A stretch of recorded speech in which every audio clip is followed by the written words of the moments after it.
आज से शुरू करते हैं हम चैप्टर 6 जो कि है हमारा क्या लाइन एंड एंगल। ठीक है, अभी हमने लास्ट चैप्टर पढ़ा यूक्लिड्स ज्योमेट्री, है ना, जो कि इसमें हमने बहुत सी लाइन पढ़ लिया, रे पढ़ लिया, है ना, और क्या पढ़ लिया, इंटरसेक्टिंग लाइन पढ़ लिया, बाइसेक्टिंग पढ़ लिया, और क्या पढ़ा, एक्सियल्स पढ़ा, पोस्टुलेट पढ़ा। ठीक, अब देखो लाइन और एंगल पढ़ने से पहले उसे हमें पढ़ना जरूरी था कि लाइन क्या होता है, एंगल क्या होता है, ये सब पढ़ना। एंगल अब यहाँ शुरू होता है, एंगल होता है क्या, ठीक है। तो देखो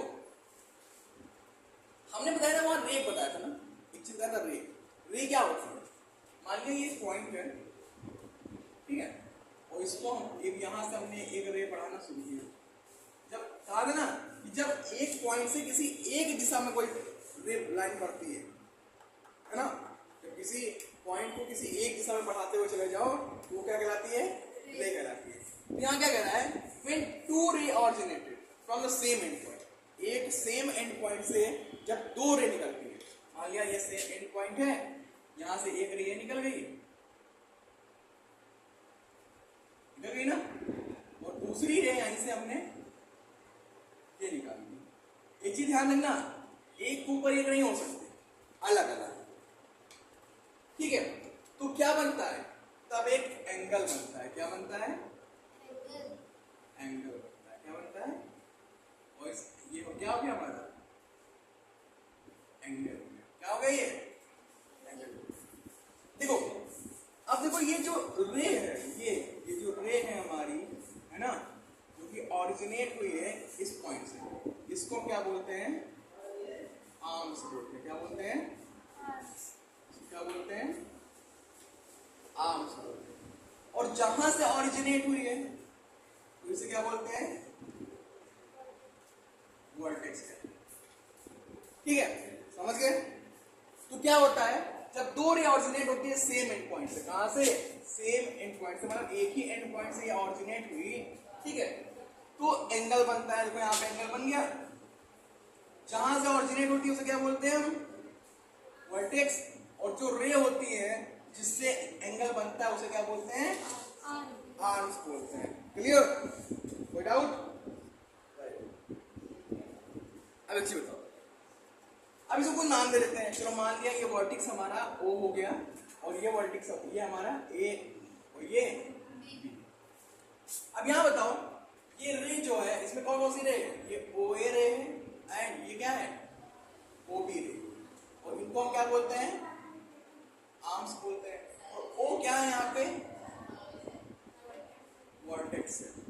समझ गए।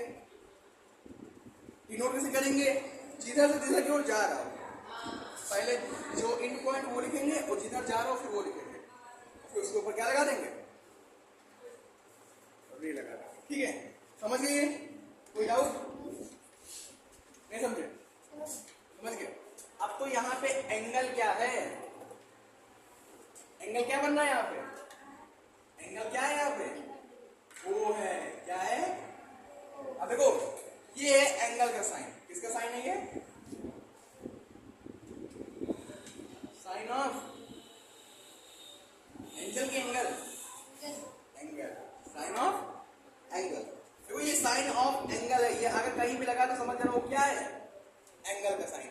और यहाँ पे एंगल कहाँ बन रहा है, वो पे बन रहा है, तो इसलिए क्या बोलेंगे इसे, एंगल ओ। ए होता तो एंगल ए, बी होता तो एंगल बी, सी होता तो एंगल सी, है ना, समझ गया ना। तो देखो यहाँ एंगल बन रहा है, किससे बन रहा है, जब दो रे क्या कहते हैं एक ही एंड पॉइंट से चलती है तो वहां पे रे बनता है, जब वहां पे एंगल बनता है ना।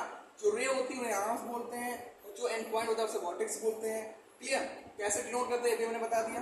कोई डाउट और, ठीक, समझ में आ गया, नौ से नोट कर लो, फिर आगे चलते हैं, कौन कौन से एंगल होते हैं ये जानेंगे। ठीक है, पहले इतना नोट कर लो। तो अभी हमने एंगल पढ़ा, एंगल के बारे में पढ़ेंगे तो उसकी वेरियस टाइप्स है ना। तो कौन कौन से टाइप्स होते हैं अब ये पढ़ेंगे। तो कह रहा है कि सबसे पहले कह रहा है कि एक्यूट एंगल क्या होता है, एक्यूट एंगल, है ना। तो ये जानो, एंगल को नाम मान लिया डिनोट करते हैं, यहाँ से लिख देते हैं कि यहाँ पे एंगल क्या है, थीटा। एंगल क्या है यहाँ पे मान लिया हमने, एंगल थीटा मान लिया। क्या मान लिया, थीटा, या एंगल ए मान लिया। क्या मान लिया, एंगल ए मान लिया, है ना। देखो एक्यूट एंगल क्या होता है, एक ऐसा एंगल होता है जो कि क्या होता है, जीरो से हमेशा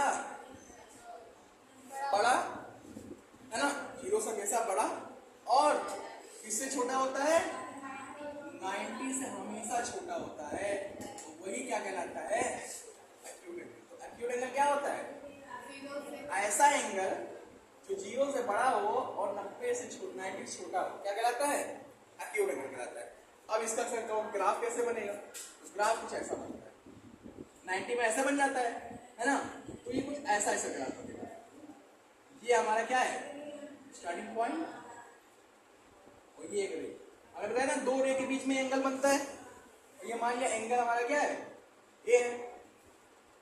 यहाँ अगर ए भी लिख दोगे ना तब भी वो डिनोट हो जाएगा कि एंगल ये है। ये मान लिया बी है और ये मान लिया सी है। तो ये जो हमारा एंगल ए है ये हमेशा क्या होता है? 0 से बड़ा और 90 से छोटा होता है। वो इसीलिए ये कौन सा एंगल कहलाता है? एक्यूट एंगल कहलाता है। एक्यूट के बाद क्या आता है? Right angle triangle. क्या आता है?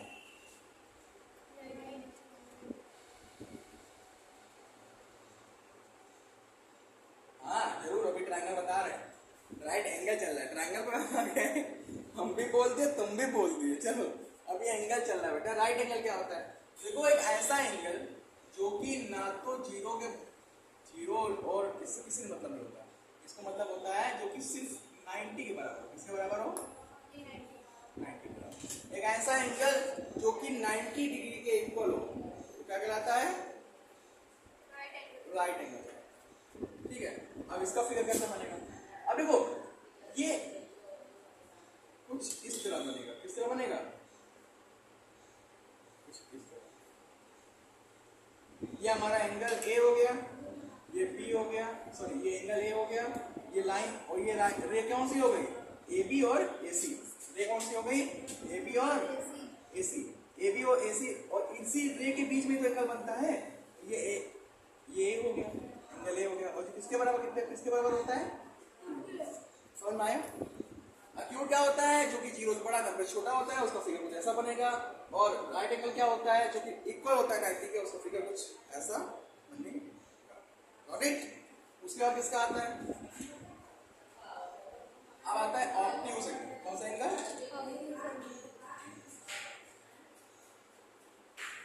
ये एंगल क्या होता है? देखो एक ऐसा एंगल मान एंगल ए, एक ऐसा एंगल जो कि बड़ा होता है किससे?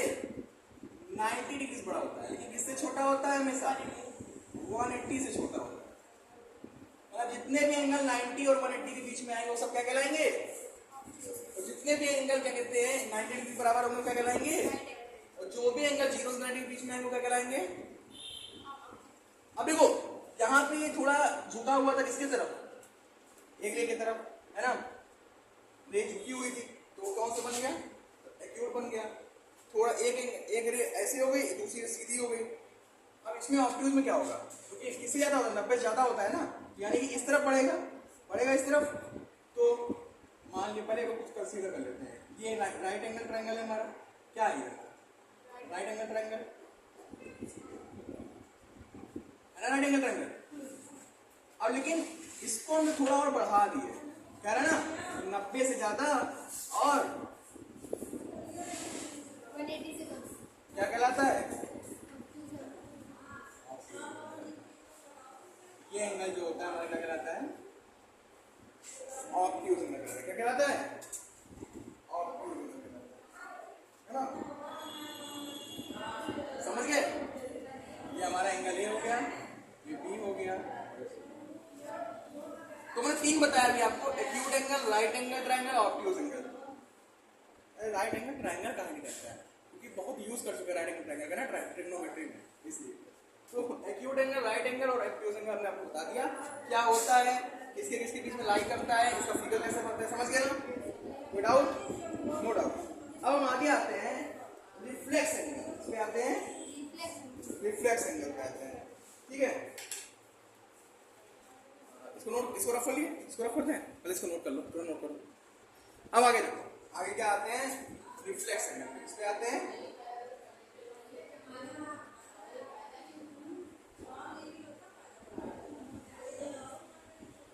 रिफ्लेक्स एंगल का होता है, देखो जो कि 180 से ज्यादा होता है और 360 से कम होता है।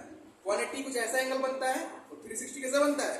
पूरा 180 से ज्यादा, मतलब इस एंगल से ज्यादा और 180 से क्या होता है, सॉरी 180 से ज्यादा और 360 से कम होता है, वो क्या कहलाता है, रिफ्लेक्स एंगल कहलाता है।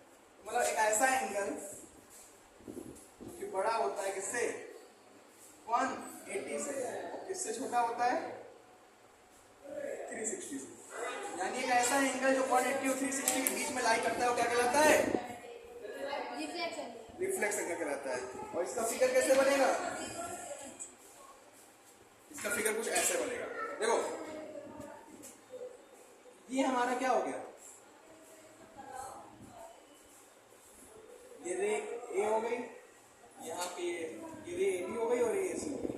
तो ये जो एंगल होगा, इतना एंगल, इतना एंगल, ये क्या कहलाएगा हमारा, अंदर वाला नहीं, अंदर वाला तो ऑब्ट्यूज हो जाएगा ना, अंदर वाला तो ऑब्ट्यूज हो जाएगा, लेकिन ये एंगल जो उसके अपोजिट होता है, उल्टा, क्या कहलाता है हमारा, रिफ्लेक्स एंगल। समझ गए। तो हमने बता दिया आपको एक्यूट एंगल क्या होता है, राइट एंगल क्या होता है, ऑब्ट्यूज क्या होता है और रिफ्लेक्स क्या होता है। समझ गए। इसका फिगर बता दिया, इसको नोट कर लो, फिर आगे बताते हैं। अब हम आते हैं, हमने पढ़ा एक्यूट, राइट, ऑब्ट्यूज, रिफ्लेक्स। अब पढ़ेंगे दो एंगल, एक ऐसा एंगल जो बिल्कुल स्ट्रेट होता है, स्ट्रेट एंगल मतलब 180 डिग्री, और एक ऐसा एंगल जो 360 होता है, वो क्या कहलाता है हमारा, कंप्लीट एंगल। तो दो एंगल पढ़ेंगे हम। पहला पढ़ेंगे क्या, स्ट्रेट एंगल।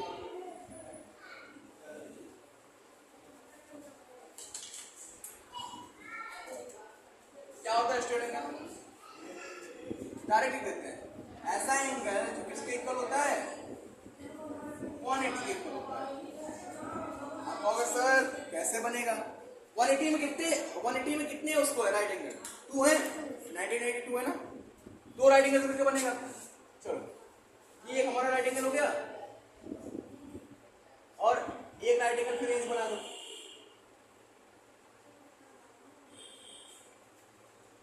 ये मान लिया ए ओरिजिन है, ये बी लाइन हो गई, ये सी लाइन हो गई, और ये हो गई, ये भी 90 हो गया, और ये भी 90 हो गया, हो गया ना। तो ये जो पूरा एंगल है, ये पूरा एंगल दिख रहा है, दिख रहा है ना, यही तो स्ट्रेट एंगल कहलाएगा। आप इस लाइन को हटा दो, इस लाइन का कोई मतलब यहाँ पे नहीं रह गया। तो ये 90 कितना हो गया टोटल, 180 हो गया। तो इसी को बोलते हैं स्ट्रेट एंगल। क्यों स्ट्रेट बोलते हैं, क्योंकि पूरी स्ट्रेट लाइन के ऊपर ये बनता है, that's the reason straight angle कहलाता है। समझ गए। तो स्ट्रेट एंगल किसके बराबर होता है, 180 के बराबर होता है। क्लियर। नेक्स्ट आता है क्या, कंप्लीट एंगल। कंप्लीट एंगल होता क्या है, देखो ये किसके बराबर होता है,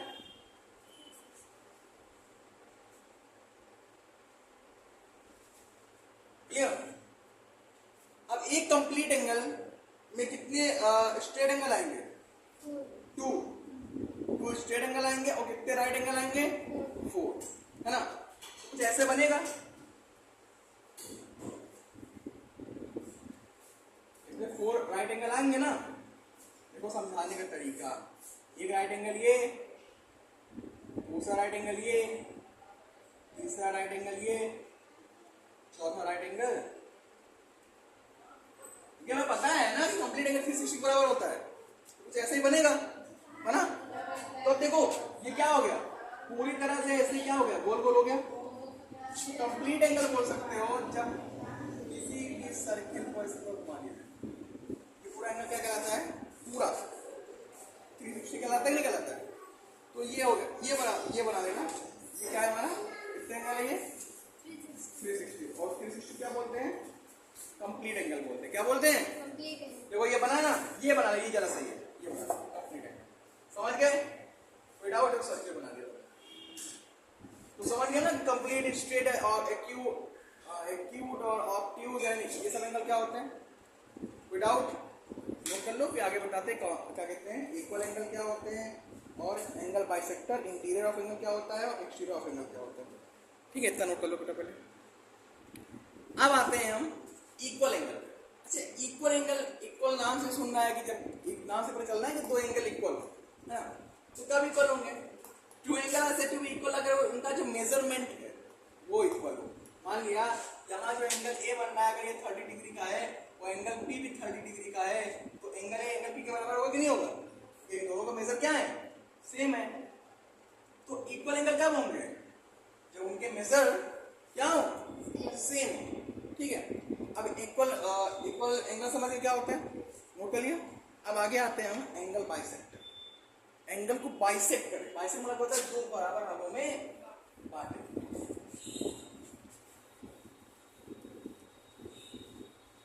है ना angle?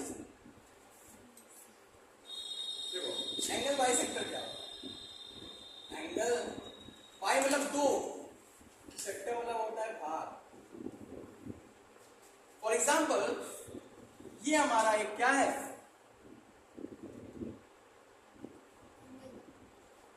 Angle A, angle B और एंगल सी। ये एक एंगल हमारा ए है ना। अब एक कोई रे आई, एक कोई रे एडी, क्या हुई? कोई एक रे एडी यहां से निकल गई 20 से बराबर निकल गई।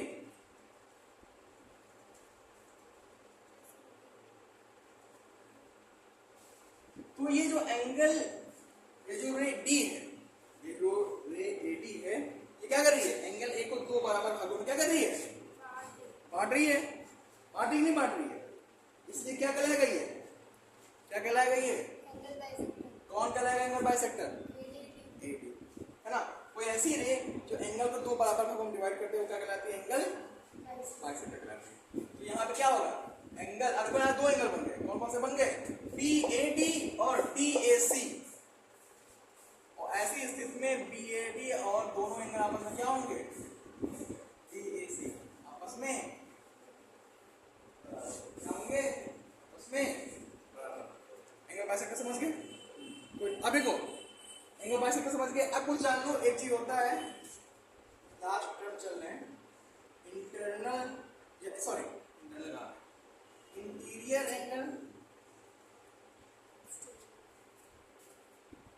Interior of an angle, sorry interior angle actually तो पता है, इंटीरियर ऑफ एन एंगल और exterior of an angle.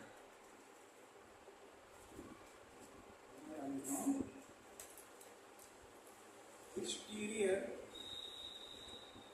Of an, देखो यहां पे हमने एक एंगल बनाया। क्या बनाया? एंगल बनाया दो रे की सहायता से। सॉरी यहाँ रख देते हैं, यहाँ बी रख देते हैं और यहाँ पे सी। ये हमारा एक एंगल बन गया, जो कि एंगल क्या है? जितनी भी चीजें इस रेंज में आएंगी, जो भी पॉइंट, मान लीजिए यहाँ पे आर आ गया, पी आ गया, क्यू आ गया, एस आ गया, और यहाँ पे क्या आ गया? एम आ गया, यहाँ एन आ गया, है ना, ओ आ गया, ठीक है, और डब्ल्यू आ गया। तो जो भी इस रेंज के अंदर आएगा वो क्या कहलाएगा? इंटीरियर ऑफ एंगल, है ना, ऑफ एन एंगल। और जो बाहर आएगा वो क्या कहलाएगा? Exterior of N.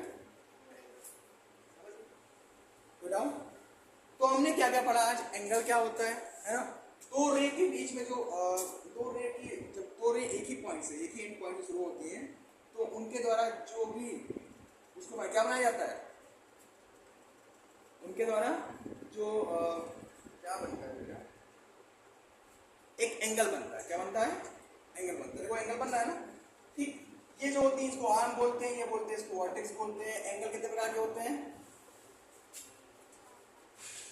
3 4 5 नहीं, मतलब बताओ। Acute, right, obtuse, reflexive, straight, complete और 6 हो गए। फिर उसके बाद आता है इक्वल एंगल क्या होता है, एंगल बाइसेक्टर क्या होता है, इंटीरियर ऑफ एंगल क्या होता है, एक्सटीरियर ऑफ एंगल क्या होता है। इतना समझ गए? कोई डाउट? No doubt. अब फिलहाल आज के लिए इतना ही रखेंगे, लेकिन हम कल एक्सरसाइज हमें कल लगानी है, तो उससे पहले हम पढ़ेंगे supplementary of an angle and complementary of an angle, क्योंकि वो एक्सरसाइज उसी बेस्ड है। और उसके बाद हम क्या करेंगे, उसको पढ़ने के बाद एक्सरसाइज लगाएंगे और कल का लेक्चर खत्म करेंगे। फिलहाल आज के लिए इतना ही। आज का लेक्चर पहले आज खत्म करते हैं, कल देखा